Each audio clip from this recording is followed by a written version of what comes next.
Hoje eu quero compartilhar com você minha planilha de ficha de membro com login.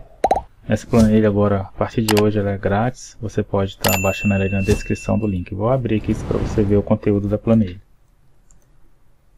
O usuário é admin e senha admin. Aqui informa também usuário e senha padrão. Nessa versão ele mostra todos os menus do Excel. Aqui tem um menu referente ao cadastro de membro. Aqui você cadastra o usuário. Você pode alterar o usuário administrador, incluir outros, definir permissão de cada aba do usuário. Cadastro de igrejas, você pode cadastrar várias igrejas.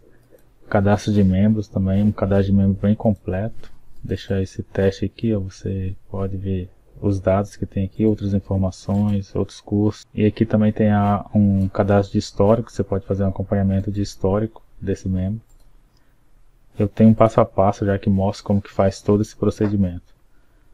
Aqui você consegue emitir a ficha do membro, uma ficha com foto e todos os campos que estão no cadastro.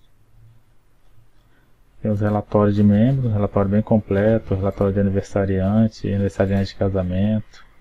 E aqui você tem acesso às abas, todas as abas utilizadas na planilha. Aqui também na aba configuração, para você desproteger uma aba, basta você clicar aqui nesse botão desproteger aba, você já vai conseguir fazer alterações aqui na planilha. E também informações eu mostro o menu, o tutorial, você pode clicar aqui ou aqui que você vai abrir o tutorial, o passo a passo de como utilizar todos os recursos, personalizar, colocar o cabeçalho da sua igreja, mostro tudo isso aqui. Espero que essa planilha possa ser útil aí para você na sua igreja.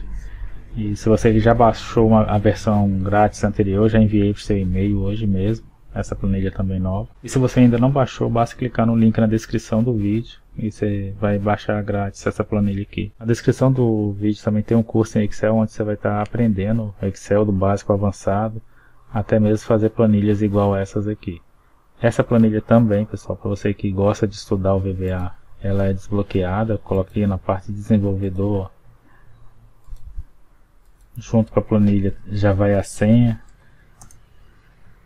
Aqui você vai ter acesso a todos os módulos, toda a programação que foi utilizada para fazer a planilha e todos os formulários, né? Todo o conteúdo da planilha você vai poder acessar e ver como que foi feito. Se você já sabe o Excel, gosta de aprender e quer personalizar essa planilha aí com mais informações, com mais recursos, também ela é liberada para você fazer isso. Qualquer dúvida deixa aí nos comentários que a gente vai estar fazendo mais vídeos sobre essa planilha, como que você personaliza esse menu aqui, como que você retira ou configura ou coloca mais algum item aqui.